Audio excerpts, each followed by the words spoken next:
પરમ જ્ઞાન સુખધામ જેણે આપ્યું ભાનની તેને સદા પ્રણામ.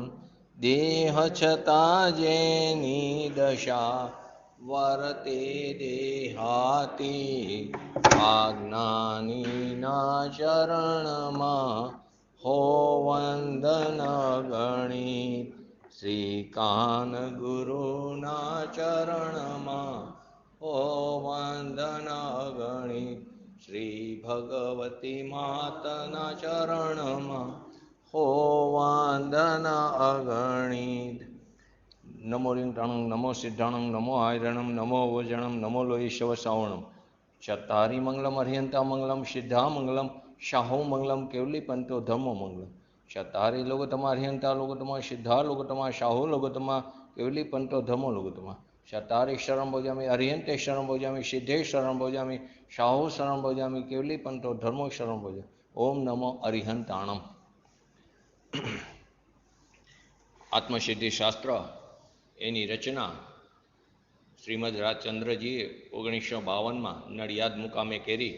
આશો વદ એકમના દિવસે 142 પદની રચના કરી છે અને તેના ઉપર પૂજ્ય ગુરુદેવશ્રીએ 1995-96 એટલે કે 43 વર્ષ પછી એના ઉપર પ્રવચનો થયા.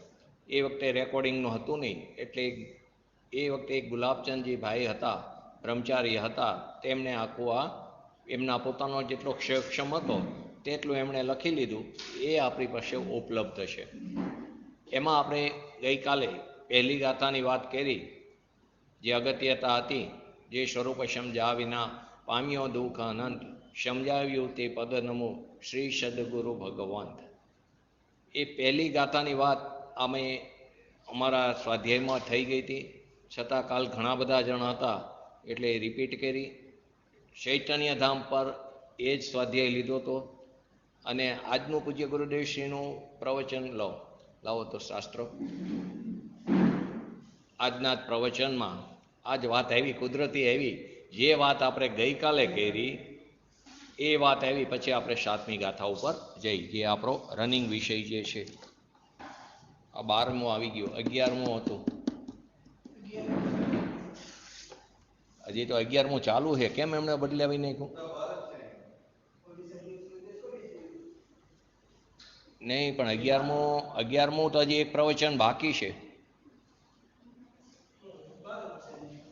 પૂછી જવું ને એમને. એક તો 11મો હજી બાકી છે, કેમ બદલું?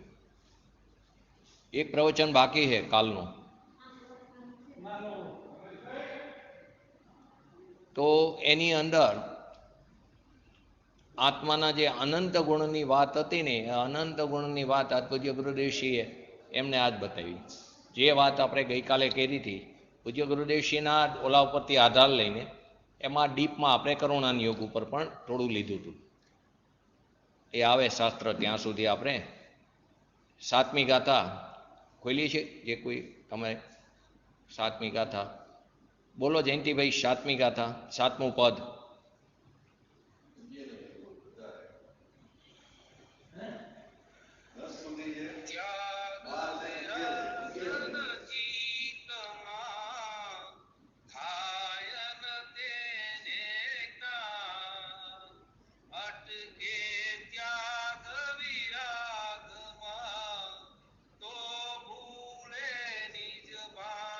ત્યાગ વિરાગ ન ચિત્તમાં થાય ન તેને જ્ઞાન, અટકે ત્યાગ વૈરાગ્યમાં વિરાગમાં તો ભૂલે નિજ ભાન. એમાં ગઈકાલે આપણે એક પેરેગ્રાફ લીધો હતો. તો એની અંદર ત્યાગ એટલે મલિન ચિત્તનો ત્યાગ. તો મલિન ચિત્ત એટલે શું? રાગદ્વેષ આદિ જે વિકાર ભાવ જે છે ને, આપણી આત્માની પોતાની પર્યાયમાં જે થાય છે ને, પરના લક્ષ્ય, કે જેને સમયસારમાં પૂતગલ કીધા છે, એવો જે મલિન ભાવ છે, એ મલિન ભાવ રૂપ જે મન છે, જે આપણી અંદર વિકાર ભાવ થાય છે મનમાં, એ મલિન ચેતનો ત્યાગ. અને આત્મા કેવો છે? એ નિર્મલ જ્ઞાન માત્ર સાક્ષી છે. તે મધ્યસ્થ ભાવે જે રાગદ્વેષ થાય છે એમાં મધ્યસ્થ ભાવે વિચારવાનું, સાક્ષી ભાવે વિચારવાનું. એની અંદર જોડાવાનું નથી, એની અંદર જોડાવાનું નથી. તો શું કહે છે? આત્મા નિર્મલ જ્ઞાન માત્ર સાક્ષી રૂપ છે, અને રાગ દ્વેષ ઈચ્છા આદિ જે છે તે આત્માના સ્વભાવમાં નથી. તો તે ક્યાં છે? રાગ દ્વેષ આદિ ક્યાં છે? જે આપણી પોતાના દ્રવ્યની અંદર, તો રાગ દ્વેષ આદિ ક્યાં છે? આ એક બાજુ કહે છે ત્રિકાર સ્વભાવમાં નથી. રાગને પૂતગલ કીધો. રાગને પૂતગલ કીધો. કેમ રાગને પૂતગલ કીધો? થાય છે આપણી પોતાની પર્યાયમાં, થાય છે આપણી પોતાની પર્યાયમાં. અને એક બાજુ એમ કે છે અહીં રાગ દ્વેષ ઈચ્છા આદિ આપણા સ્વભાવમાં નથી. તો રાગ દ્વેષ થાય છે ક્યાં? ને રાગને પૂતગલ કેમ કીધો? બોલો નિકુંજભાઈ, જીગરભાઈ, નિલય, અલકાબેન, બોલો અમિતાબેન. अमिताबेन बोलो। आत्मा की विकारी पर्याय है ये, और उसी के उसमें होती है, लेकिन अशुद्ध निश्चय से इसको कहा जाएगा कि राग द्वेष आत्मा में होते हैं। वो सही, आधा सही है एकदम। और जयंती भाई?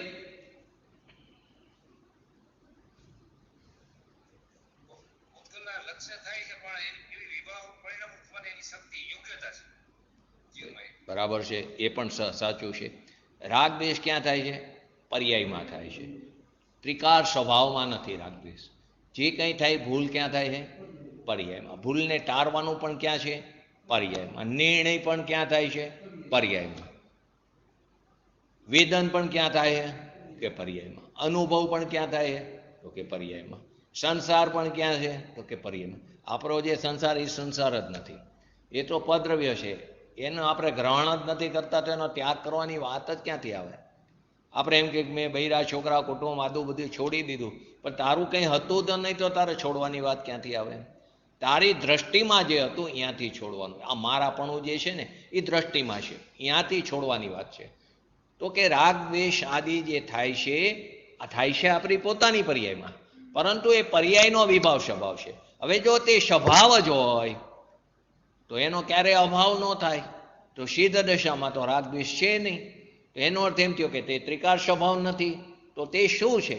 तो के ते पर्यायनो विभाव स्वभाव छे। बीजा समय तेनो व्यय थई जशे। पछी पण जो स्वभावनुं नहीं भान थाय तो तेवो ने तेवो उत्पन्न थाय, के तेवा प्रकारनो बीजो राग द्वेष आदि उत्पन्न थाय। परंतु जे राग द्वेष आदिनी पर्यायनो व्यय थयो ते पर्याय फरी त्रण काळमां आवती नथी। चार अभावमां लई लीधुं तो आपणे, जे पर्यायनो व्यय थाय ते फरी त्रण काळमां आवती नथी। तो कई अपेक्षाए समझाता त्यां ए सिद्धांत काम लागे छे। बोली छे ने के जे पर्याय अनंती अनंती पर्याय थवा अनादिकाळथी आपणे तो रखड़ता आव्या छे, अने अनंतकाळ सुधी जो स्वभावनुं नहीं भान करे तो पण रखड़शो, अने कदाच स्वभावनुं भान करीने कोई जीव मुक्त दशा पामे तो पण एमां अनंती पर्याय तो थाय ज छे, केम के अनंता गुण तो त्यां पण छे। तो अनंता गुण छे तो अनंता गुणोनुं अनंती पर्याय रूपी परिणमन पण थाय छे। तो के आवी अनादिकाळथी अनंतकाळ सुधी अनंता अनंता गुणनी अनंती अनंती पर्याय थाय छे, के जे पर्याय फरी त्रण काळमां नथी आवવાનો, जे व्यय थाय छे। अद्भुत छे पोतानुं चैतन्य तत्व, एनो महिमा आवो जोईए। तो के एक केम नथी आवती फरीवार? बोलो। हजी 3-4 दिवस पहला थई गयो आपणे स्वाध्यायमां आ परीक्षण पहेलाना 10 लक्षण पर्व पहेलाना आत्मसिद्धिमां आपणे आवी गयो। बोलो जयंतीभाई।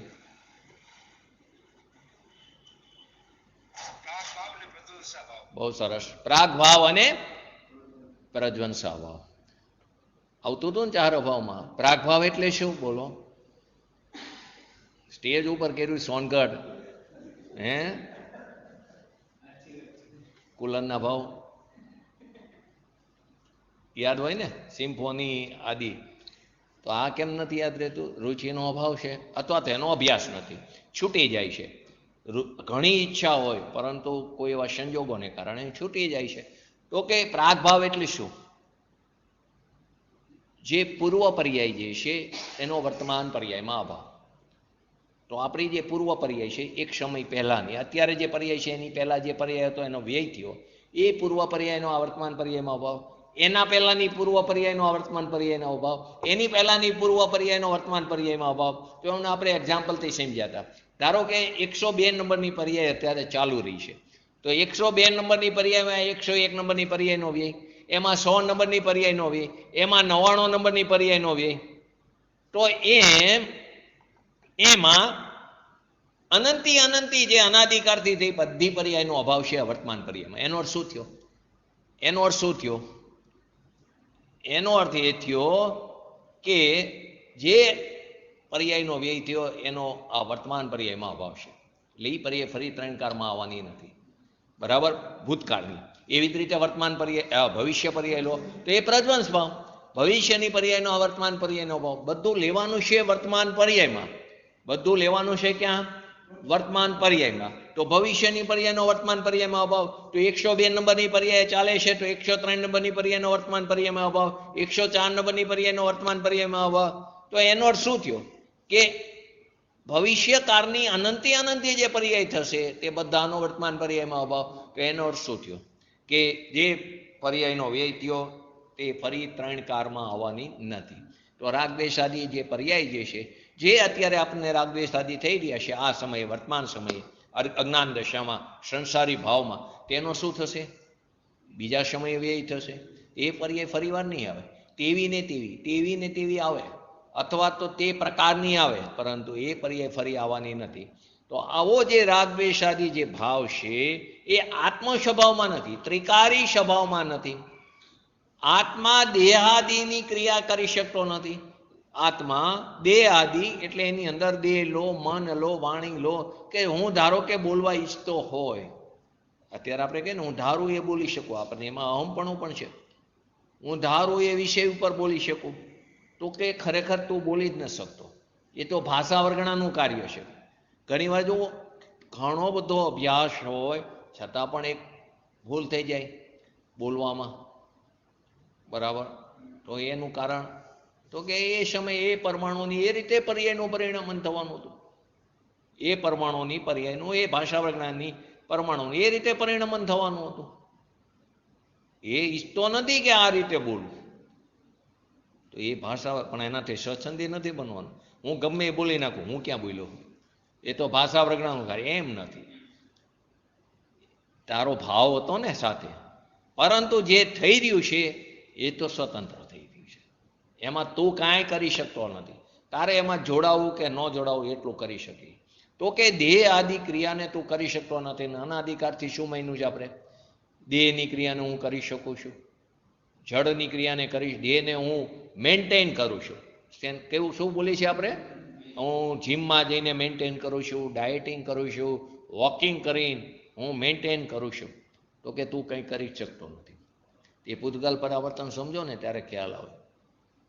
જે પરમાણુ આવે છે ને, એનું જે ગ્રહણ થાય છે ને, એનો જ્યારે ગમન પણ થાય, એટલે એનો એ પરમાણુ બહાર પણ જાય, તો આવ્યા હોય એના કરતાં ઓછા બહાર જાય તો શરીર વધારે છે, અને આવ્યા ઓછા હોય ને બહાર વધારે જાય તો શરીર પતલું હોય.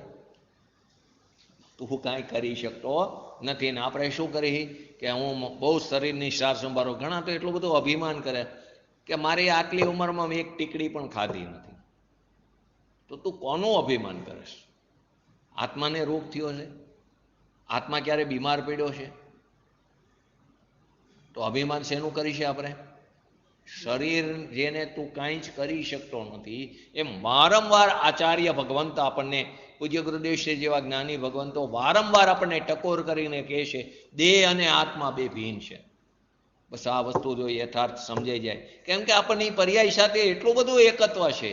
જે પર્યાય મેલી એ શાય એને કારણે આપણે એની અંદર જોડાઈ જઈએ છીએ. એને કારણે એકત્વને કારણે મમત્વ થાય, કર્તૃત્વ થાય, ભોક્તૃત્વ થાય, આદિ બધા પરિણામો ચાલુ થઈ જાય છે.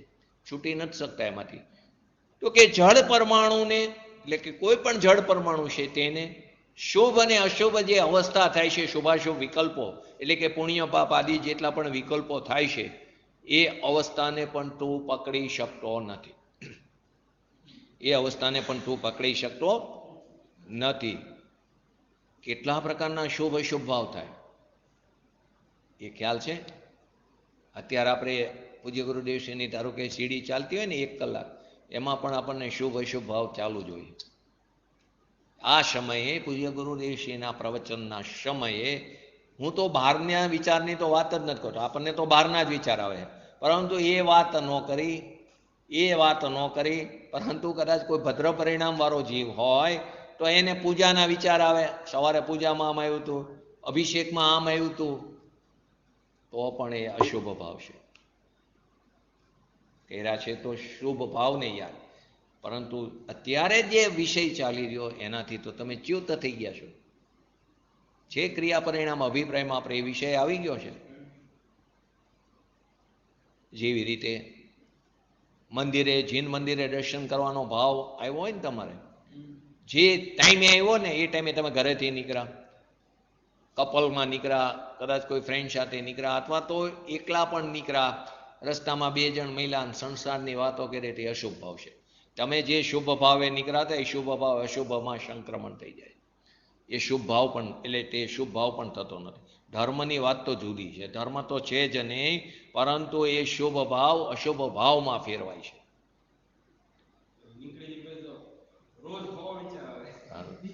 વિચાર નહીં, તમે ઘણા તો એક સાદું એક્ઝામ્પલ આપું મામીનું. તે 3 જણ રોજ સવારમાં અહીં જીન મંદિર આવતા હતા, અહીંથી ચાલતા ચાલતા નવા મંદિરે જાય અને પછી ઘરે જાય. એ તો એનું ભક્તાંબર નાદી બોલતા હોય, પરંતુ ઘરેથી નીકળે ત્યારથી આના ઘરે આ કે આ સંસારની વાતો ટૂંકમાં. તો જે દિવસે આ વસ્તુ સમજ્યા એણે કીધું મારે મંદિરે દર્શન કરવા નથી, હું મારી રીતે જઈશ. કેમ કે એ અશુભ ભાવ થાય. તમે શુભ ભાવ, તમે જે સમયે મંદિરના, આપણને અહીં ધારો કે કોઈને તમને ખ્યાલ નહીં હોય, તમે હજી વખતે એક્ટિવ નહોતા, સુબોધજી કરીને આવેલા શિવનીના, સુબોધજી કરીને પંડિત, જેને 85 મુદ્દા આપ્યા હતા. કદાચ વર્ષાબેને લખીને રાખ્યા ડેલી વાળાએ 85 પોઈન્ટ. અને પહેલે જ દિવસે એને આવીને સીટ ઉપર બેઠા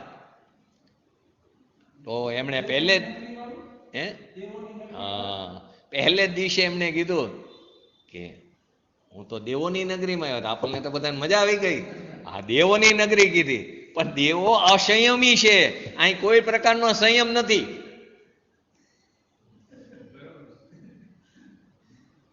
તો આ બધી વસ્તુ સમજવા જેવી છે.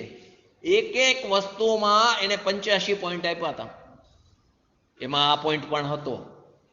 શુભ ભાવ અશુભમાં ફેરવાય છે. ધારો કે આપણે ગઈકાલે લીધું, ધારો કે મેં કાલે એક્ઝામ્પલ આપ્યું, તમે 5000 લખાવ્યા હોય અને જો ભૂલથી રમેશભાઈ 500 લખ્યા હોય તો કેટલી આકુરતા વ્યાકુરતા થઈ જાય. તો એ શુભ ભાવ અશુભમાં જાય છે. એનાથી પણ આગળ ધારો કે અત્યારે 100 વ્યક્તિએ 5 લાખ રૂપિયા આપ્યા, કાળક્રમે એની પરિસ્થિતિ બદલાણી અને એને વિચાર આવે કે આ 5 લાખ રૂપિયાને બદલે મેં એટલા બધા ન લખાયો તો મને અત્યારે કામમાં આવે. તો એટલા ટાઈમ પહેલાનો જે શુભ ભાવ હતો એ અશુભમાં ફેરવાય છે. હવે વિચાર કરો, પરિણામોમાં કેટલી સાવધાની રાખવી પડશે. તો એ શુભ ભાવ હોય, સ્વભાવ ખટક હોવી જોઈએ, ભાવના હોવી જોઈએ. દરેક વસ્તુમાં જીનવાણીની ગઈકાલે મેં તમને વાત કરી હોય ન કરી ખ્યાલ નથી, એ પણ મારે હમણાં જ સાંભળવામાં આવી. જે આ બધા પંડિતોને સાંભળતા ને એમાંથી ક્યાંક ને ક્યાંક નવી વસ્તુ મળે આપણને જાણવા માટે. તો એમણે એક સરસ વાત કીધી કે સવારમાં જીનવાણી સ્તુતિ, ધારો કે આપણે અત્યારે હોય, આપણે જ કોઈ ઊભા નથી થતું, પણ ધારો કે સવારમાં કેવા હોય, જીનવાણી સ્તુતિ ચાલુ થાય એટલે બહાર નીકળી જાય, તો એ જીનવાણીની વિરાધના છે. વિરાધના કીધી છે. હવે તમે 1 કલાક સુધી શુભ ભાવ તો રહેતો જ નથી, પણ છતાં કદાચ સારા વિચાર માર્યા હોય તો તમારું બધું પાણીમાં ને તમે વિરાધના કરી રહ્યા છો. છતાં શું કે છે, શુભ અશુભ કર્મની અવસ્થાને તું પકડી શકતો નથી, તું કઈ એમાં કરી શકતો નથી. એ તો પરિણામ દરેક સ્વતંત્ર છે, ઉદયાધીન છે. એ જે પરિણામ થાય છે એમાં તમે જોડાવું કે ન જોડાવું એટલું કરી શકો બસ. જો જોડાઈ જશું તો જેટલી તીવ્રતાથી જોડાશું એ પ્રકારે સ્થિતિ અને અનુભાગ બંધ પડશે. કર્મના જે 4 બંધ છે, પ્રદેશ બંધ, પ્રકૃતિ બંધ, સ્થિતિ બંધ અને અનુભાગ બંધ. તો એમાં સ્થિતિ અને અનુભાગ તમે કેટલી તીવ્રતાથી જોડાણા એ પ્રકારે સ્થિતિ બંધાય છે અને તમને જતા જતા રિટર્ન ગિફ્ટ આપે. એમને એમ નથી જતું, તમને રિટર્ન ગિફ્ટ આપે. આપણને રિટર્ન ગિફ્ટની બહુ ચોલી હોય ને, ક્યાંક જઈ તો નાના છોકરાઓને તો બહુ હોય રિટર્ન ગિફ્ટ જોઈ. તો આ કર્મ રિટર્ન ગિફ્ટ આપે છે. હર સમયે. અરે તું વિચાર કર. છતાં આચાર્ય કહેતા ગભરાવાની જરૂર નથી. હર સમયે મોહનીય કર્મનો ઉત્કૃષ્ટમાં ઉત્કૃષ્ટ 70 કરોડા કરોડી સાગરનો બંધ પડી શકે છે. ઉત્કૃષ્ટમાં ઉત્કૃષ્ટ, જો એવા તીવ્ર પરિણામ થયા ને મોહનીય કર્મના, ઉત્કૃષ્ટમાં ઉત્કૃષ્ટ એનો 70 કરોડા કરોડીનો બંધ પડે. હર સમયે પડી શકે. અને તેનો આબાદકાળ કેટલો છે? 7000 વર્ષ. 7000 વર્ષ સુધી સત્તામાં પડ્યા રહે, પછી ઉદયમાં આવે ને પહેલા સમયથી આવે ને છેલ્લો નિષેક કરે ત્યાં સુધી. આવું તો એક સમયનું કીધું. એવું તો બધી વસ્તુ લો તમે. હર સમયે 7 અથવા 8 કર્મનો બંધ પડે છે. બોલી છે ને આપણે તો શેનો? 8મો શેનો? આયુનો કે ગતિનો?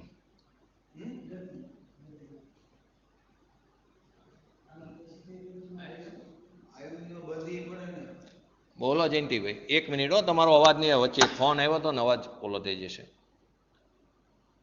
આનો કંઈક રસ્તો કરી દે ને. અવાજ વચ્ચે કોકનો ફોન આવે ને તો બંધ થઈ જાય, સામે વાળા બોલે.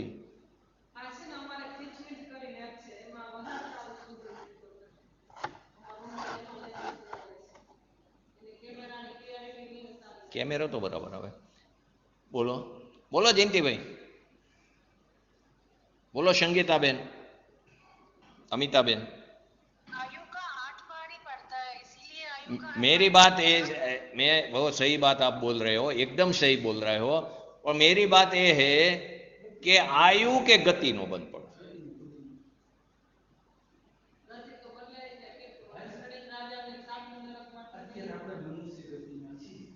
बोलो.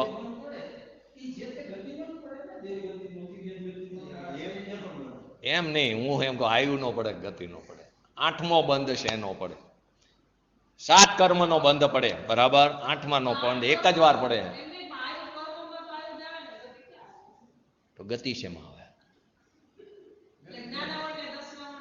ગતિ શેમાં આવે? બોલો જયંતિભાઈ. તમારી પાસે જવાબની આશા રાખું છું.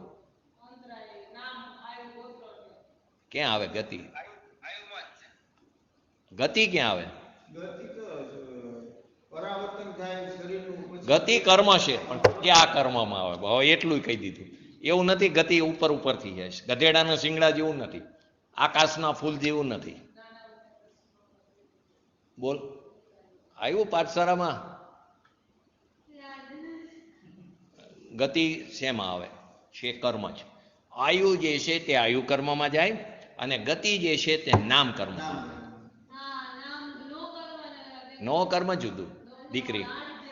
8 કર્મ છે ને એમાં નામ કર્મમાં જે 93 પ્રકૃતિ છે ને એમાં ગતિ જાય. હવે જવાબ આપો. 7 થી 8 કર્મનો બંધ પડે. બેને જવાબ આપ્યો, અમિતાબેને સાચો જવાબ આપ્યો છે. આયુનો બંધ પડે, એક જ વાર પડે, વધારેમાં વધારે 8 વાર પડે. અને નીતે મરણના છેલ્લા અંતર મુહૂર્તની અંદર આયુનો બંધ પડે. અપકર્ષણ કાર્ય આપણે સમજાતા આગળ 2/3 ભાગે. હવે મારો પ્રશ્ન બીજો છે, ગતિનો બંધ ક્યારે પડે?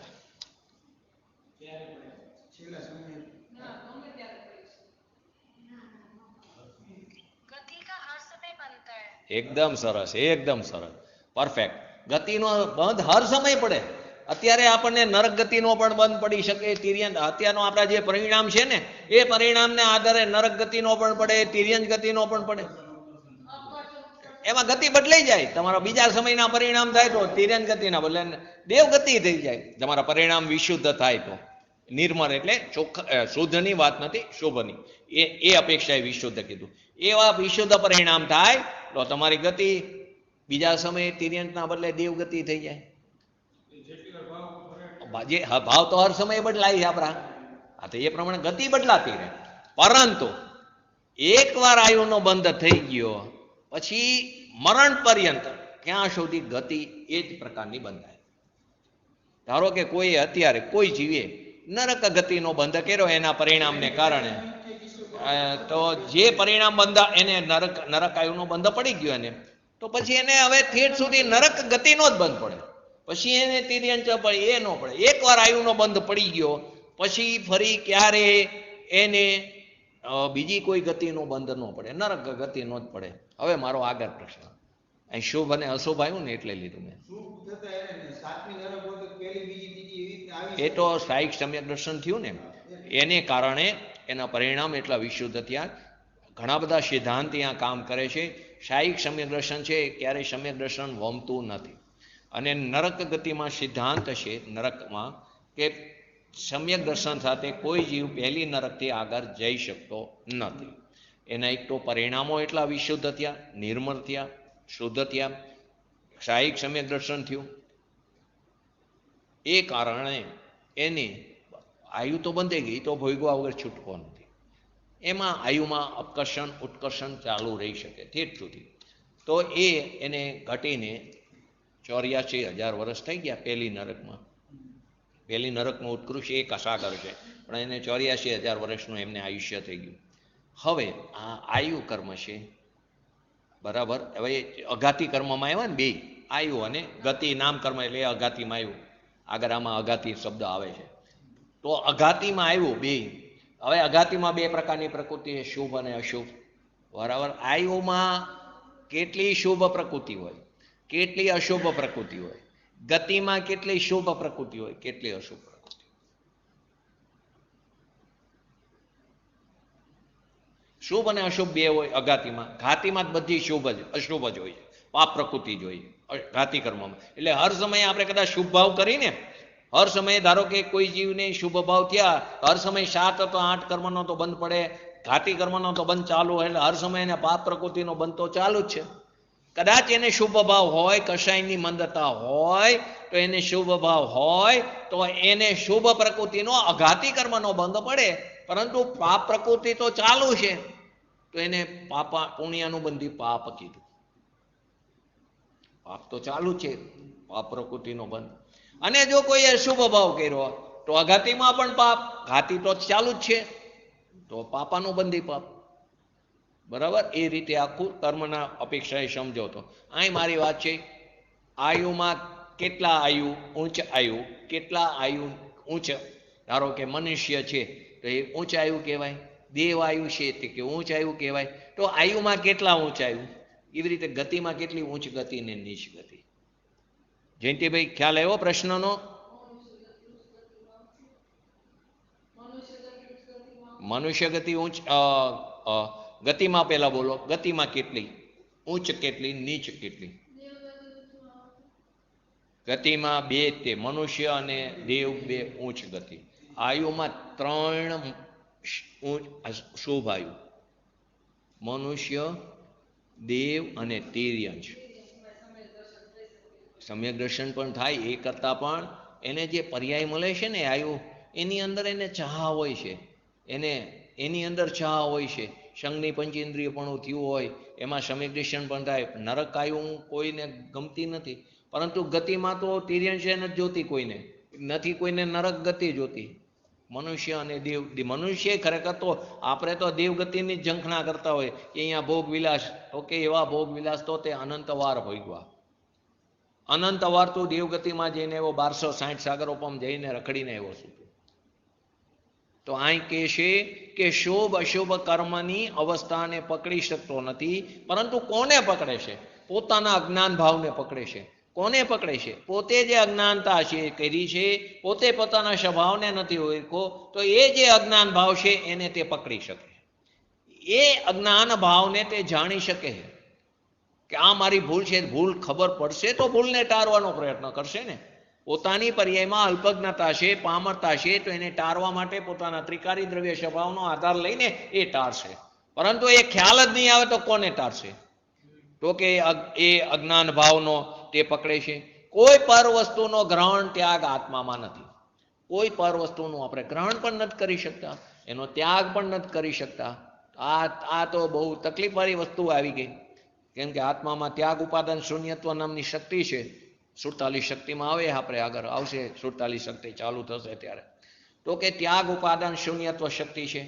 તો આ તો કે તકલીફ વાળું થયું કે સારું પૈસા તો કે એને તો અમે ઢગલો ભેગા કરી રાખ્યા છે, આનો ત્યાગ એ નથી કરી શકવાના, ગ્રહણ નથી કરી શકતા, તો આ પૈસાનું કરશું શું? કોઈ એવી વ્યવસ્થા તો હોવી જોઈએ ને. તો કે તે પૈસા ભેગા કરી શક્યો નથી. એ પૈસાની એ પણ પૂતગલ પરમાણુ છે, એની અંદર એની પોતાની એક વિશેષ શક્તિ છે, ક્રિયાવર્તી શક્તિ. જીવ અને પૂતગલ બેમાં વિશેષ ગુણ છે. એ ક્રિયાવર્તી શક્તિને કારણે પૈસો પોતાના યોગ્યતાથી ક્ષેત્રથી ક્ષેત્રાંતર થઈને તારી પાસે આવ્યો છે. એમાં તારી બુદ્ધિ પણ કામ નથી લાગ્યો, તારો પુરુષાર્થ પણ કામ નથી લાગ્યો. એ સમયની યોગ્યતાથી, પૈસાની યોગ્યતાથી પૈસા આવ્યા છે. અને તેવું એમ માની લીધું કે આ મેં ભેગા કર્યા. અને આપણે કેવી તકલીફ કરી છે કે આપણે આપણા પૂર્વજોને પણ ગાર દઈ દઈશી આડકતરી, કે મારા બાપ દાદા તો હે ને દોરી લોટો લઈને આવ્યા હતા, આ બધું મેં ભેગું કર્યું છે. એનું અર્થ શું કર્યું? તમે તમારા વડીલોને નીચા બતાવ્યા. ભેગું તું કરી જ નથી શકતો. એ તો એ પૂર્વે કરેલા પરિણામોને આધીને એ સંયોગો બંધાણા હતા, એ અત્યારે ઉદયમાં આવ્યા છે.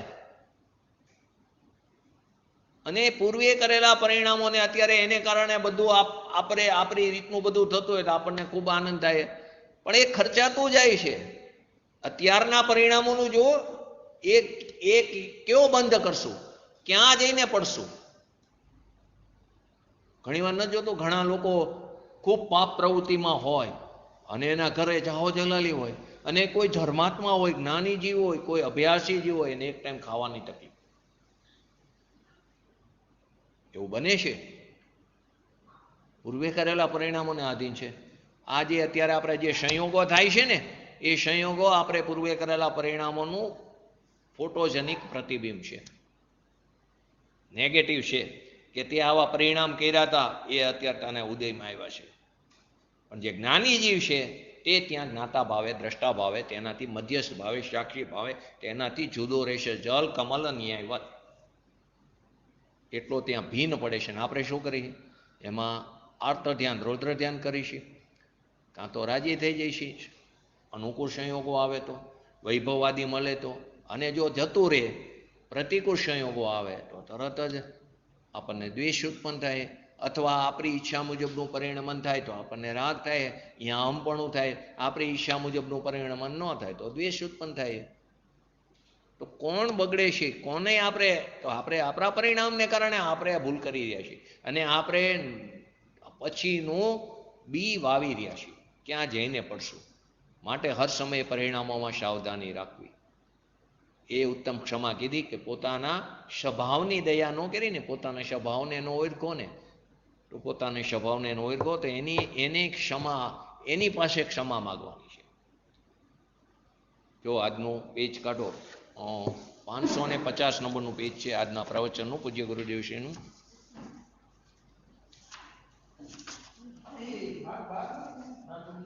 અગિયારમાં 550 નંબરના પેજમાં જો શક્તિનું ગોદામ ભર્યું છે. મુમુક્ષે પૂછ્યું, બરાબર? તો જવાબ જો વાંચો. એક જીવની જેટલી સંખ્યા છે, જીગરભાઈ વાંચો. એક જીવની જેટલી સંખ્યા છે એટલે કે અનંત જીવ છે, એનાથી અનંત ગુણા પરમાણુ છે. બરાબર? અનંત જીવ છે, એનાથી અનંત ગુણા પરમાણુ, એનાથી અનંત ગુણા 3 કાળના સમય, એનાથી અનંત ગુણા આકાશના પ્રદેશ, એનાથી અનંત ગુણા એક જીવના ગુણ છે, જે આપણે ગઈકાલે વાત આવી ગઈ. બરાબર? આજ કુદરતી આવ્યું. સવારમાં આપણે ડીપમાં ગયા હતા. ગુરુદેવે તો આ બીજું વિષય હોય એટલે એમણે શોર્ટમાં આટલી વસ્તુ કહી દીધી, પણ સિદ્ધાંત તો આ જ છે. કેટલા ગુણ છે તો એની આખી પરિભાષા અહીં બતાવી દીધી. એવી જ રીતે પેજ નંબર 553,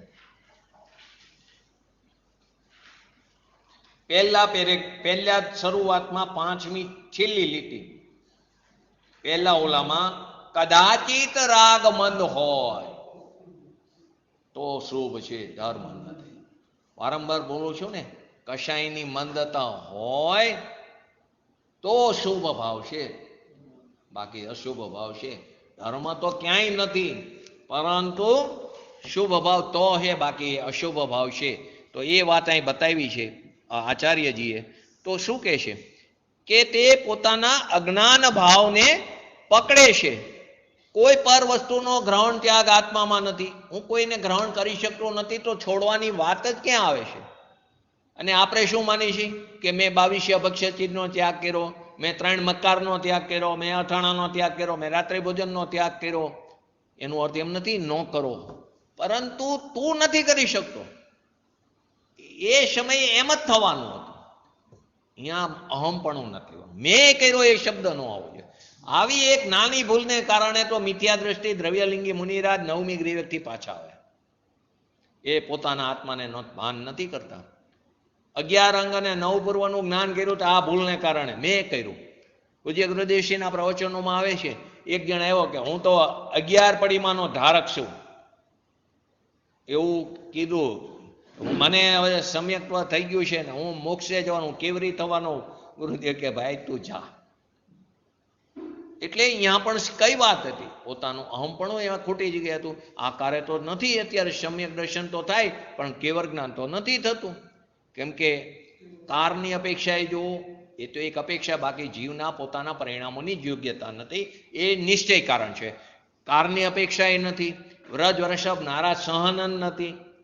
અત્યારે કોઈ એવો જીવ નથી કે જે શ્રેણી ચડવાનો પુરુષાર્થ કરી શકે. એ જીવની એવા જ પરિણામોની યોગ્યતા. છતાં પણ એવા કોઈ પૂર્વે પરિણામ આપણે કર્યા હતા, આવ્યા છીએ નિકૃષ્ટ કારમાં, ગરીબ ક્ષેત્રમાં આવી ગયા છીએ, પરંતુ એવા કોઈ ઉત્કૃષ્ટ પરિણામ કર્યા હતા, એના ફળ સ્વરૂપે સાચા દેવગુરુ શાસ્ત્રનું શરણ મળ્યું અને પૂજ્ય ગુરુદેવશ્રી જેવા જ્ઞાની પુરુષો મળ્યા. આ બધી વસ્તુ મળી, છતાં આપણે કોરે ને કોરા રહી છે. તો કે શું ભૂલ કરી આપણે? સમ્યક્ત્વની પાત્રતા પડી આપણામાં નહીં, અભવી જીવમાં પણ પડી. ફરીવાર કોનામાં પડી છે સમ્યક્ત્વની પાત્રતા? દરેક જીવમાં પડી છે. સમ્યક્ત્વની વાત તો જવા દો, કેવળ જ્ઞાન પ્રાપ્ત કરવાની તાકાત પણ પડી દરેક જીવમાં. કરે ન કરે એ અલગ વસ્તુ છે. તો સમ્યક્ત્વની દરેક જીવ 12મું પાસ કર્યું હોય બીબી દીકરી તો કોલેજમાં જઈ શકે કે ન જઈ શકે? જઈ શકે, પાત્રતા છે. પરંતુ ક્યારે? એડમિશન લેશે તો. શું એડમિશન લેશે તો? પરંતુ આપણે તો એડમિશન જ નથી લેતા. આપણે તો વગર એડમિશન પીએચડી સમયસર વાંચવું છે. તો પેલા પાત્રતા તો લો. તો કે દરેક જીવમાં સમ્યક દર્શન કરવાની તાકાત પડી છે અને એવી તાકાત અત્યારે આપણામાં પણ પડી છે. તો એ પાત્રતા છે. પ્રથમોપસમ સમ્યક્ત્વ એની અંદર 10 પાત્રતા બતાવી છે, 10 બિંદુ બતાવ્યા છે. પહેલું પ્રથમોપસમ એટલે શું? સમ્યક દર્શન. બધી વસ્તુ આવી ગઈ છે પંચલબ્ધિમાં અને આપણે પણ ભૂતકાળના સ્વાધ્યાયમાં આવી ગયું છે. બોલો જયંતિભાઈ, અહીં જવાબ આવ્યો. બધા જેટલા લોકો છે લગભગ અમે 9-10 જણ છીએ અહીં, બરાબર? મને ખ્યાલ નથી એટલે હું આમને પૂછું છું, પ્રથમોપસમ સમ્યક્ત્વ કોને કહે? એમનો જવાબ એમ છે કે પહેલી વાર થાય પ્રથમ શબ્દ આવ્યો એટલે પહેલી વાર. હવે દ્વિતીયોપસમ એટલે બીજી વાર. તો પ્રથમોપસમ એટલે શું? ઔપસમિક સમ્યક્ત્વના 2 ભેદ છે, પ્રથમોપસમ અને દ્વિતીયોપસમ. બરાબર? હવે પ્રથમો આટલું બોલી ગયો. હવે પ્રથમોપસમ સમ્યક્ત્વ એટલે શું? પણ શું જેટલી વાર થાય? સમ્યક્ત્વ નહીં. તમે બોલ્યા ઘણું, એક જ એક શબ્દ બોલવો રહી ગયો. હા બરાબર, સરસ. એને ઔપસમિક કોકે ઉપસમ. જેટલી પણ વાર ઔપસમિક સમ્યક દર્શન થાય, પહેલી વાર કે 1000મી વાર થાય, તે પ્રથમોપસમ સમ્યક્ત્વ કહેવાય. જેટલી પણ વાર ઔપસમિક થાય અથવા ઉપસમ સમ્યક્ત્વ થાય એને શું કહેવાય છે? પ્રથમોપસમ. બરાબર? પહેલી વાર તો ઔપસમિક જ થાય જીવને, પણ પહેલી વાર થાય માટે પ્રથમોપસમ નથી કહેતા. એનું સમ્યક્ત્વ વમી ગયું તો એ સાદી મિથ્યા દ્રષ્ટિ થઈ ગયો. એ સાદી મિથ્યા દ્રષ્ટિ થઈને પોતાના પુરુષાર્થથી કોઈ જીવ ડાયરેક્ટ સાયોગસમિક સમ્યક્ત્વ પણ પ્રાપ્ત કરી શકે અને સાયોગસમિક પૂર્વક સાહિક પ્રગટ કરી શકે. પરંતુ કોઈ જીવ એવા પણ હોય કે ઔપસમિક જ થયા કરે, તો એ બધાને પ્રથમોપસમ. હવે એના 10 બિંદુ આપ્યા છે. કઈ પાત્રતા છે બોલો? ઘણી વાર આવજા ખાય, ઘણી વાર થાય આવજા આવજા. કિંચિત ન્યૂનતમ અર્ધપૂતગલ પરાવર્તન સુધી જીવ રખડી શકે. ઉત્કૃષ્ટમાં ઉત્કૃષ્ટ જે વાત આવે છે ને શ્રીમદજીના પત્રના અનુસંધાનમાં, એમાં આપણી બાજુના પંડિતો વધારે બોલે છે કે 15 ભવ, એવો કોઈ નિયમ નથી. 15 ભવ જે બોલે છે એવો કોઈ હકીકતમાં જેને સમ્યક દર્શન થાય તો મેક્સિમમ જીવને ઝાઝા ભવ જ નથી હોતા. એને કેવરીના જ્ઞાનમાં એને ઝાઝા ભવ દેખાતાય નથી. એ જીવ જ એવો હોય, પણ કદાચ કોઈ જીવ હોય તો ઘણો કાળ સુધી રખડી શકે, પરંતુ એ કિંચિત ન્યૂનતમ અર્ધપૂતગલ પરાવર્તનથી વધારે નહીં. હવે એની અંદર તો પછી અનંત 24 ચાલી જાય, કિંચિત ન્યૂનતમ અર્ધપૂતગલ પરાવર્તન, છતાં તે અનંત કાળની અપેક્ષા કેટલો હોય? એક બિંદુ છે.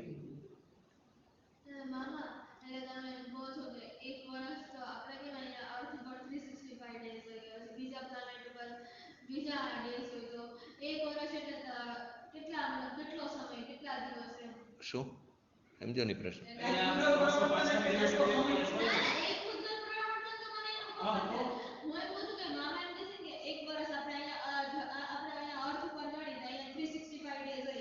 હા, બધા જે આપણા જેટલો અઢી દીપ છે ને, જ્યાં મનુષ્ય ક્ષેત્ર, અહીંયા આ જ રીતની વ્યવસ્થા છે. અઢી દીપમાં જ્યાં મનુષ્ય ક્ષેત્ર જે છે અહીંયા તો આ જ વ્યવસ્થા. કર્મભૂમિમાં આ જ વ્યવસ્થા. દેવગતિમાં જુદી વ્યવસ્થા છે. અહીંયા તો દિવસ રાત્રિના ભેદ નથી. નરક ગતિમાં પણ દિવસ રાત્રિના ભેદ નથી. અહીંયા તો એને તો આયુષ્ય જ પૂરું કરવાનું હોય. અહીંયા આપઘાતની વ્યવસ્થા નથી. આપઘાતની વ્યવસ્થા અહીંયા જ છે.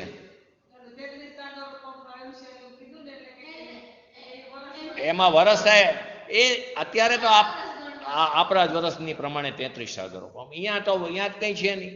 હવે તમે આ જે પ્રશ્ન કર્યો દીકરીએ, તો કે હવે અષ્ટાનિકામાં દેવ આવે છે નંદીશ્વર દીપમાં, ત્યાં કેલેન્ડર લઈને બેસતા હશે કે અહીં હવે આવ્યું કારતક સુદ આઠમ તો હવે અમારે જવું છે. એવું નથી. એ સમયે વસ્તુ વ્યવસ્થા છે. એ સમયે નંદીશ્વર દીપમાં જાય ત્યાં કારતક સુદ આઠમ જ. હવે આમાં કેમ એવું નથી? આ આગમ જે છે કરુણા નિયોગ, એમાં કોઈ તર્ક નહીં, બસ આ સિદ્ધાંત છે. આ સમજવાનું વસ્તુ વ્યવસ્થા છે. બરાબર? તો કે આ 3 અષ્ટાનિકા તો એમને કેવી રીતે ખબર પડે કે આ અષ્ટાનિકા અત્યારે આવે તો હવે અમારે જવાનું? એવું નથી. એ જાય છે ત્યારે અહીં એ જ તિથિ હોય છે. બરાબર? અહીં મારો પ્રશ્ન હતો અપશમિક સમ્યક્ત્વ જે જીવને, તેની 10 પાત્રતા છે. એના માટે તો આપણામાં કેટલી બધી પાત્રતા આપી દે. આપણે તો એનો વાત છે. આપણે 4 ગતિમાંથી 1 ગતિમાં છીએ ને, મનુષ્ય ગતિમાં છીએ. જયંતિભાઈ, મનુષ્ય ગતિમાં છીએ. બીજું ભવ્ય છીએ આપણે. અભવી પણ હોઈ શકે, પણ આપણે તેવું માની પૂજ્ય ગુરુદેવશ્રીના શિષ્ય છીએ ને આટલી તત્વની રુચિ છે. અને જેને એકવાર આ તત્વની વાત રુચિપૂર્વક સાંભળી છે તે ભવ્ય જ હોય એવું માનીને આપણે ચાલી કે ભવ્ય છીએ. બરાબર? શારી ગતિના ભવ્ય. ને એવું પણ માની લઈ કે અત્યારે જેટલા છે એ બધા મિથ્યા દ્રષ્ટિએ સાદી નથી. કદાચ હોય પણ ખરા, એ તો દરેકને પોતપોતાની પરિણામ ઉપર છે. એને પણ ન ખ્યાલ હોય, એ સાદી મિથ્યા દ્રષ્ટિ હોય. પરંતુ આપણે એવું માની લઈ આપણે બધા મિથ્યા દ્રષ્ટિ છીએ. 4 ગતિના ભવ્ય મિથ્યા દ્રષ્ટિ આ બધી છે આપણામાં. સંઘની પંચેન્દ્રિય પણ એ પણ છે. મન હોવું જોઈએ. 5 ઇન્દ્રિય વાળા જ આ કાર્ય કરી શકે. અસંગની પંચેન્દ્રિયમાં પણ સમ્યક દર્શન નથી થતું, વિકલેન્દ્રિયમાં પણ નથી થતું ને એકેન્દ્રિયમાં પણ નથી થતું. તો સંઘની પંચેન્દ્રિય પણ હોવું જોઈએ. આપણે એને ગધેડો એક જાતના કહેવાય કે અલગ નથી? શાસ્ત્ર એમ કે આપણે ગધેડો એક જાતના છે. એ સંઘની પંચેન્દ્રિય, આપણે એ સંઘની પંચેન્દ્રિય છે. એ તો આપણે એવું માની લીધું એ અલગ છે, બાકી એ સંઘની પંચેન્દ્રિય છે. બરાબર? તો ભવ્ય મિથ્યા દ્રષ્ટિ, સંઘની પંચેન્દ્રિય, પછી પર્યાપ્ત દશા. તો બધી પર્યાપ્તિ છે આપણામાં. 6 પર્યાપ્તિ. તો પર્યાપ્ત દશા પણ છે. મનુષ્ય અને તિર્યંશની અપેક્ષા એ ગર્ભ જ પણ છે. અંડજ કે અંડાવાળો કે બીજું ઉપવાદ રૂપે એ મનુષ્ય અને તિર્યંશમાં તો એવું નથી. તો આપણે એ રીતે પણ આપણો જન્મ થયો છે ગર્ભજ, એ પણ પાત્રતા નારકી અને દેવમાં ઉપાદરૂપ, એટલે મનુષ્ય અને તિર્યંશની અપેક્ષાએ કીધું. બીજું આવ્યું સાકાર જ્ઞાના ઉપયોગી, એના પછી એટલે કે મંદ કશાય વિશુદ્ધિનો ધારક, એટલે કે લેસ્યાની અપેક્ષાએ કીધું. તો એ આપણા પરિણામ ઉપર આધાર છે, આપણા કેવા પરિણામ છે એના ઉપર આધાર છે. સાકાર જ્ઞાનનો ઉપયોગ એ પણ આપણા પરિણામ ઉપર આધાર છે. અને પછી કરણ લબ્ધિ ને જાગૃત અવસ્થા, તો જાગૃત અવસ્થા પણ છે. એટલે આપણે જાગી છીએ એ વાત નથી, આપણે આપણા સ્વભાવ પ્રત્યે જાગૃત છીએ, સાવધાન છીએ, એ જાગૃત અવસ્થા. આપણે જેને વાત કરી તો નિંદ્રાની, એ તો કર્મની અપેક્ષા વાત છે. જાગૃત અવસ્થા એટલે આપણે આપણા સ્વભાવ પ્રત્યે જાગૃત, એટલે સાવધાની છે, એ જાગૃત અવસ્થાની વાત છે. સાકાર જ્ઞાના ઉપયોગી, સાકાર એટલે શું બોલો? બે શબ્દ આવે છે, અમારે શક્તિમાં આવી ગયું, અહીંયા સવારમાં સ્વાધ્યાયમાં આવી ગયું, અહીં અત્યારે 3-4 દિવસથી છે. અહીં આકાર સહિત હોય એને સાકાર કીધું, અને નિરાકાર એટલે એનું બીજું નામ અનાકાર છે. તો એનો અર્થ શું થયો? આકાર વગરનો. અહીં એવો જવાબ આવ્યો, જ્ઞાન સાકાર ઉપયોગી છે અને દર્શન જે છે તે નિરાકાર છે, અનાકાર છે. બોલો જયંતિભાઈ, અહીં એ જવાબ આવ્યો, બોલો.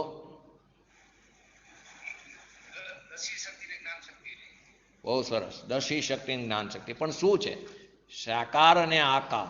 સાકાર એટલે શું અને એટલે આકાર એટલે શું? બે તો આકાર આરે શબ્દો છે, અનાકાર ને સાકાર. આકાર એટલે અહીં ભેદ, આકાર એટલે ભેદ. તો દર્શી શક્તિ એ ભેદ પાડ્યા વગર જાણે છે, દેખે છે.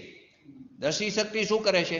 બસ આ મનુષ્ય જાય છે, માણસ જાય છે, એ ભેદ નથી પાડતો કે આ જીગરભાઈ છે કે આ નિકુંજભાઈ છે, આ જીવ છે કે અજીવ છે, આ ભવ્ય છે કે અભવ્ય છે, આ નિગોદ છે કે આ નિગોદનો જીવ છે કે આ સંસારી જીવ છે, આ મુક્ત જીવ છે કે આ સંસારી જીવ છે, આ એકેન્દ્રિય છે કે આ બે ઇન્દ્રિય છે, આ દર્શન છે, આ જ્ઞાન છે, આ ચારિત્ર, એવો ભેદ પાડતો નથી. એ સામાન્ય પ્રતિભાસે દેખે છે, એને નિરાકાર અથવા અનાકાર કીધું.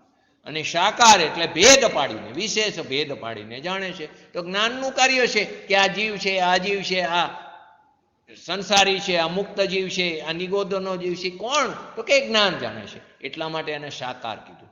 આકારોની હારે કોઈ લેવા દેવા નથી. એમને કીધું ને દર્શી શક્તિ અને જ્ઞાન શક્તિ, ત્રીજી અને ચોથી શક્તિ, જે અત્યારે પૂજ્ય ગુરુદેવજીના પ્રવચનમાં અત્યારે એ જ સબ્જેક્ટ ચાલે. તો આપણે પણ ચાલી ગયો છે અહીંયા સ્વાધ્યાયમાં બપોરે 3:15 થી 4. તો કે એ જે ચાલે એ જે છે એમાં અનાકાર અને સાકાર કીધું. તો દરેક શક્તિને આકાર હોય છે, ભલે નિરાકાર હોય. દર્શી શક્તિ એનો આકાર છે, કેમ કે શક્તિ તો આત્મામાં છે ને, તો આત્માના ક્ષેત્રમાં જ છે ને. તો આત્માનો આકાર નિશ્ચયથી અસંખ્ય પ્રદેશી, તો શક્તિનો આકાર પણ અસંખ્ય પ્રદેશી. થોડોક તર્ક કરવાનો છે, બધી વસ્તુ સમજાય. શક્તિ ક્યાં છે? તો આત્મામાં પૂરેપૂરી વ્યાપેલી છે, એના દ્રવ્યમાં, એના ગુણમાં, એની પર્યમાં, ત્રણેય જગ્યાએ શક્તિ વ્યાપેલી છે. તો આત્માનો આકાર તો નિશ્ચયથી અસંખ્ય પ્રદેશી છે. તો કે શક્તિ એનો પણ આકાર છે, તો કે અસંખ્ય, એની પણ લંબાઈ પહોળાઈ છે, બધું છે. અહીં જે આકાર અનાકાર કીધું એ આ અપેક્ષાએ કીધું. તો કે અહીં જે ભૂલ કરવી એ આત્માનો સ્વભાવ નથી. ભૂલ કરવી એ આત્માનો સ્વભાવ નથી. તો આપણે અત્યારે ભૂલ કરી રહ્યા છીએ ને, આપણે આપણા સ્વભાવને નથી ઓળખતા. તે ક્યાં? તો કે આત્માનો સ્વભાવ નથી, પર્યાયનો સ્વભાવ. જો આત્માનો સ્વભાવ હોય ને તો 3 કારે એ ભૂલ ટરે જ નહીં. આત્માનો સ્વભાવ નથી એમ કેમ કીધું? કે પર્યાયનો સ્વભાવ છે, એટલે તો ટરે છે ભૂલ. જે જીવ મુક્ત દશા પામે છે તે કેમ ટરે? કે પર્યાયનો સ્વભાવ હોય, એ પર્યાયનો વિભાવ સ્વભાવ, બીજા સમય એનો વ્યય થશે. માટે શું કીધું અહીં? ભૂલ કરવી એ આત્માનો સ્વભાવ નથી, ભૂલ કરવાનો એનો ધર્મ નથી. એનામાં એવો કોઈ ગુણ નથી કે જે ભૂલ કરે. આત્મામાં એવો કોઈ ગુણ નથી કે જે વિકાર રૂપે પરિણમન કરાવે. આત્મામાં એવો કોઈ ગુણ નથી જે વિકાર રૂપે પરિણમન કરાવે. છતાં પર્યાયમાં અશુદ્ધતા થાય છે, તો કે એ સમયની પર્યાયની યોગ્યતાથી થાય છે. પર્યાય પણ સ્વતંત્ર છે. પર્યાય પણ કેવી છે? સ્વતંત્ર છે. આગળ આગળ જેમ જેમ શક્તિઓ, જેમ તમે અભ્યાસ કરો તો ખ્યાલ આવે કે શક્તિઓનું કાર્ય કેવું છે. એની અંદર એક પ્રભુત્વ શક્તિ છે. દરેક શક્તિની અંદર પ્રભુત્વ શક્તિનું રૂપ પડ્યું છે. તો દરેક શક્તિ કેવી છે? તો કે પોતાનો જે પ્રતાપ એટલે વૈભવ છે ને એનાથી અખંડિત છે અને સ્વતંત્રતાથી શોભાયમાન છે. દરેક શક્તિ કે જે દરેક દ્રવ્ય ગુણ પર્યાયમાં વ્યાપે, એનો શું થયું? પર્યાય પણ કેવી છે? એના વૈભવથી અખંડિત છે. એને કોઈ એને ખંડિત નથી કરી શકતું. નરેન્દ્ર, દેવેન્દ્ર, શુકેન્દ્ર, તીર્થંકર કોઈ એને ખંડિત નથી કરી શકતું. એ પર્યાયને કોઈ આગી પાછી નથી કરી શકતું. ને આપણે આપણી પર્યાયને ફેરવવા પ્રયત્ન કરીએ. એટલાથી પણ નથી અટકતા, બીજાની પર્યાયને ફેરવવાનો પ્રયત્ન કરીએ. હું આને લાભ કરાવી દઉં, હું આને નુકસાન કરાવી દઉં. વિવેક રૂપે બધું થાય. કે પૂજ્ય ગુરુદેવશ્રીએ આપણને આત્મા શબ્દ સમજાયો તો એમનો આપણે ઉપકાર માની વિનય વિવેક બરાબર, પરંતુ આપણી પર્યાયને એ પણ ફેરવી ન શકતા. એટલા માટે તે કહે છે પૂજ્ય ગુરુદેવશ્રી કે તું તારી સામે જો, મારી સામે ન જો. કેમ કે એમના અનુભવના જોરે કહે છે. તો કે એમ અવસ્થાની ભૂલને યથાર્થ જાણે. એ અવસ્થા શબ્દ મીકો છે એટલે શું? પીડીએફ ખોલીને બેસો તો વધારે મજા આવશે. એક એક શબ્દનો કહેવાનો મતલબ સમજો. એમ અવસ્થાની ભૂલને યથાર્થ જાણે. અવસ્થા એટલે પર્યાય, દશા. એની ભૂલને યથાર્થ જાણે. કોણ જાણે? તો કે પર્યાય. દ્રવ્ય કંઈ કરતું જ નથી. દ્રવ્ય નિષ્ક્રિય છે, કુટસ્થ છે, અક્રિય છે. તો એ અવસ્થાની ભૂલને પણ પર્યાય જ જાણે. નિત્યનો નિર્ણય પણ અનિત્ય કરે છે. અને અભૂલ ભાવે ભૂલને ટારે. અભૂલ ભાવે એટલે કે ફરી ભૂલ ન થાય. આપણે શું કરી? ભૂલ કરી, હવે ભગવાન પાસે આપણે ક્ષમા માગી લઈ. દર 10 લક્ષણ પર્વમાં એકમના દિવસે ક્ષમાવણી પર્વે ક્ષમા માગી. પાછા હતા અહીંયા કે નહીં, હવે હું મારા આત્માનું રુચિ કરી. સંકલ્પ એવો હોવો જોઈએ. ક્યારેય નિયમ નહીં લેવાનો, ક્યારેય નિયમ નહીં લેવાનો. બહુ મોટો દોષ લાગે છે નિયમ લેવાવાળાને, નિયમ દેવાવાળાને. પરંતુ સંકલ્પ કરવો, અને સંકલ્પ પણ એવો કરવો કે મને આ પર્યાયમાં વિતરાગ ભાવ પ્રગટ થાય.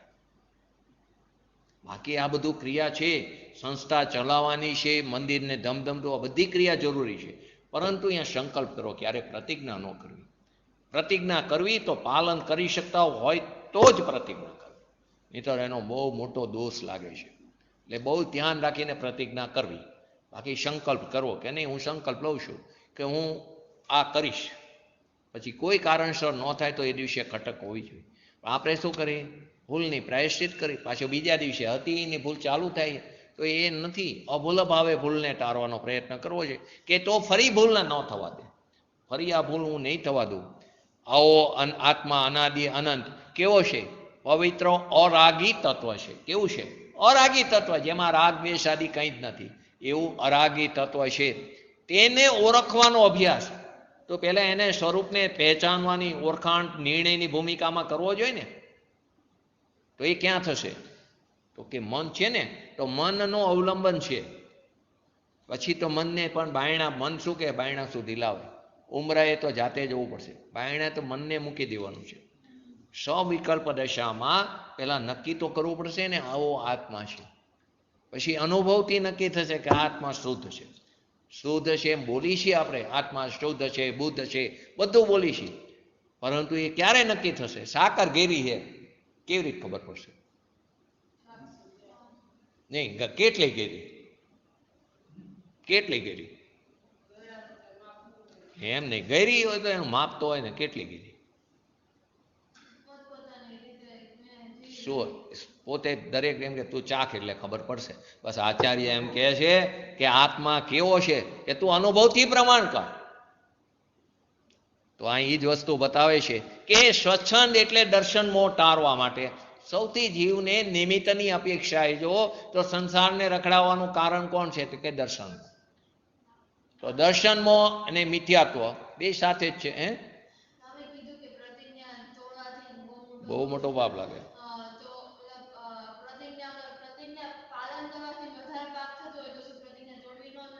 એટલે એવી પ્રતિજ્ઞા શું કામ લેવી? પ્રતિજ્ઞા પાર્વતી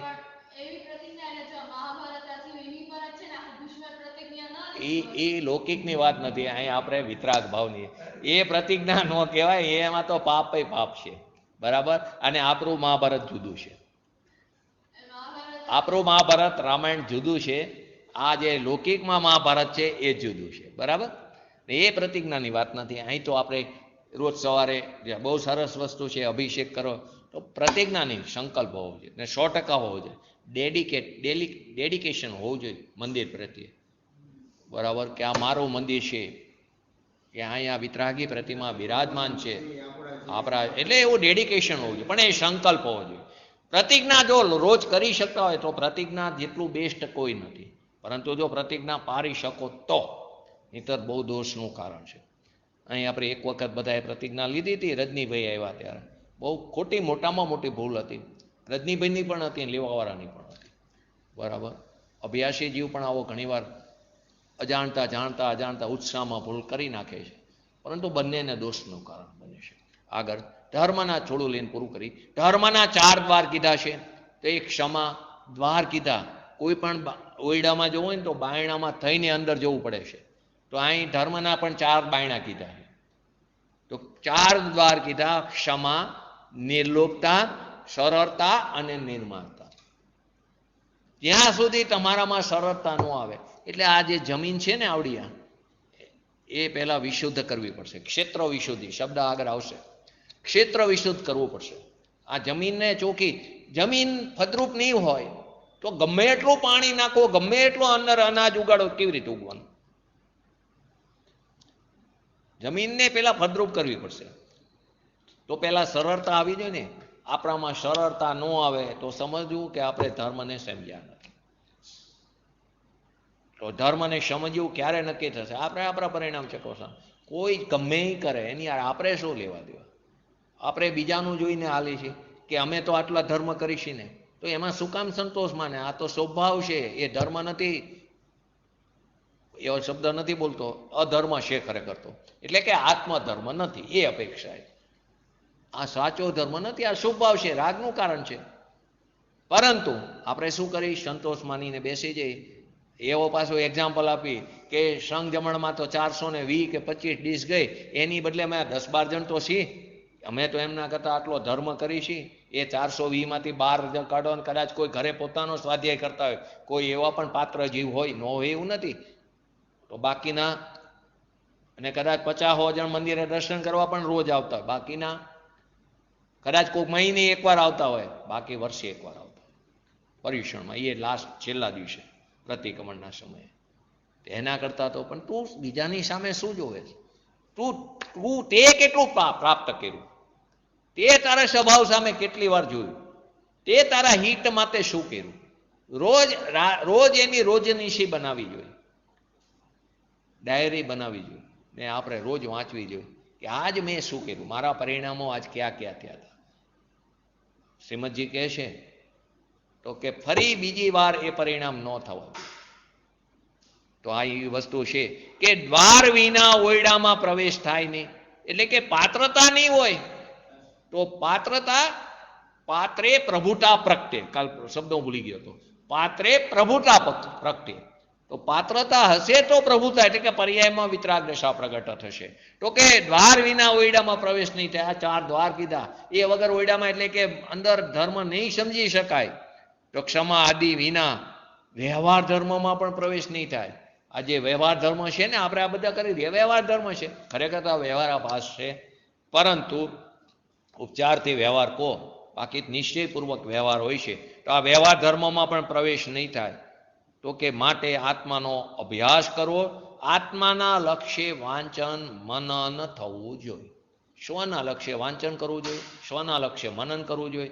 એક ગાથા વાંચી એવું નથી કે આખો સમયચાર ફટાફટ વાંચી લો, એમ નથી. એક ગાથાને પણ યથાર્થ રીતે વાંચી એનું ચિંતન મનન મંથન કરવું જોઈએ. અને એવો જ સત્સમાગમ જોઈ કે જ્યાં પાછું ફોન ઉપર આપણે એને ફોન કરી કે આજ આ ગાથામાં આ આવ્યું હતું, એમાં શું કીધું, હું આમ સમજ્યો હતો, એવી વાત હોવી જોઈએ. આપણે તો એવા જ શંકર અહીંથી બહાર નીકળી છીએ તો એવા જ ગ્રુપમાં રહી છીએ આપણે કે જ્યાં પછી તત્વ એક બાજુ ચાલ્યું જાય છે.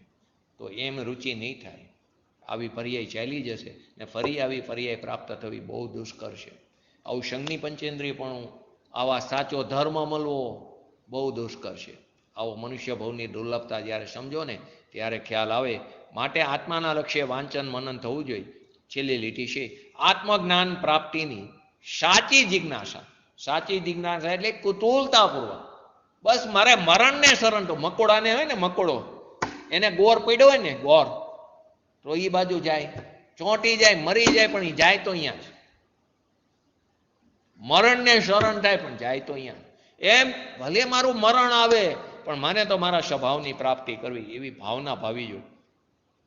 એટલે શરૂઆતમાં ભૂમિકામાં હઠપૂર્વકની વાત છે પછી સહજ થાય છે.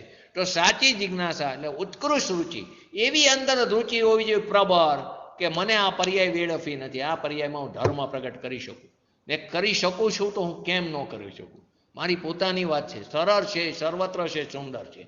તો કે એ બધું આત્મજ્ઞાનના લક્ષ્ય સ્વાનુભવની પ્રાપ્તિ અર્થે છે પોતાના સ્વભાવની પ્રાપ્તિ અર્થે છે. એમ નિત્ય લક્ષ્યમાં રહેવું જોઈએ. નિત્ય લક્ષ્યમાં એટલે હર સમયે લક્ષ્યમાં રહેવું જોઈએ. એવું નથી નિત્ય લક્ષ્ય એટલે 8મ અને 14સે જ ધર્મ થાય. ઘણા લોકો એવું માને 8મ અને 14સે ધર્મ થાય, અમુક તિથિએ ધર્મ થાય, 10 લક્ષણ પર્વમાં જ ધર્મ થાય. એવા વર્ષમાં 3 વાર આવે એટલે 30 દિવસથી અને અષ્ટાનિકા 3 વાર આવે એટલે 8 તારી 24 અને બાકી 8મ અને 14 જેટલી આવે તો વર્ષની અંદર 24 આવે. બસ આટલા દિવસે ધર્મ થાય એવું નથી. હર સમયે ધર્મ થાય. હર સમયે આત્માના લક્ષ્ય એને નિત્ય પોતાના આત્માનું લક્ષ્ય રહેવું જોઈએ. હર સમયે પોતાની રુચિને પ્રબર કરવાનો એવો પુરુષાર્થ પ્રબર હોવો જોઈએ. અને આપણે શું માનીએ કે આ બધું છે તો હું ટકું છું. અત્યારની જનરેશનને પૈસાને કારણે પૈસા નહીં હોય કોઈ બોલાવશે નહીં. પણ તારે ક્યાં જરૂર છે કોઈને? અનંત સિદ્ધો થઈ ગયા એના નામની પણ આપણને ખબર નથી. અનંત સિદ્ધ થઈ ગયા એની ખબર છે આપણને એના નામની પણ એને કોઈ પ્રસિદ્ધિનો મોહ નથી. જંગલમાં ફૂલ હોય ને એક્ઝામ્પલ આવે શાસ્ત્રોમાં જંગલમાં ફૂલ હોય ને એ ફૂલની સુગંધ કોણ સૂંઘે છે? સુગંધેદાર ફૂલ હોય કોણ સૂંઘે એને? એમને મુરઝાઈ જાય છે. એમ આપણે ભલે ને આપણે તો આપણો આત્માનો અનંત સિદ્ધો જે અવ્યાબાર સુખનો ભોગવટો કરે એને કોણ ઓળખે છે? ને આપણે બહારની પ્રસિદ્ધિનો મોહ છે. જેને બહારની પ્રસિદ્ધિનો મોહ એને સંસારનું પરિભ્રમણ. જેને આત્મ પ્રસિદ્ધિ કરી એને મુક્તિની પ્રાપ્તિ. માટે કીધું જે સ્વભાવમાં સરકે, જે સ્વભાવમાંથી સરકે, સ્વભાવથી સરકે તે સંસારમાં પટકે. શું કીધું? જે સ્વભાવથી સરકે તે સંસારમાં પટકે. બસ આપણે સ્વભાવમાં રક્તપણું કરવાનું છે ને વિભાવથી વિરક્તપણું કરવાનું છે. તો એવા પોતાના સ્વભાવના આશ્રય આપણે શીઘ્ર ને શીઘ્ર વિતરાગતા પ્રાપ્ત કરીને જલ્દી ને જલ્દી આ પર્યાયનો આપણે એક પણ સમય બગાડ્યા વગર, કેમ કે આપણને ખબર નથી બીજા સમયે શું થવાનો છે, તો એક પણ સમય બગાડ્યા વગર આપણે આપણા આત્મહિત માટે આપણે એને સમયને સદુપયોગ કરીએ. કાલે હું નથી એટલે આપણે આજનો સ્વાધ્યાય લીધો. હવે આવતા ગુરુ અને શનિવારે બાકી સવારમાં તો રોજ હોય, બાકી ઓનલાઈન સોમથી શનિ. બોલો જીનવાણી સ્તુતિ.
બોલીએ શ્રી પંચ પરમેષ્ઠી ભગવંતોનો જય હો. બોલીએ શ્રી જીનવાણી માતનો જય. બોલીએ શ્રી પરમ પૂજ્ય પરમોપકારી સદગુરુ દેવનો જય. બોલીએ શ્રી પ્રશમૂર્તિ ભગવતી માતનો જય. બોલીએ શ્રી સનાતન જૈન દિગંબર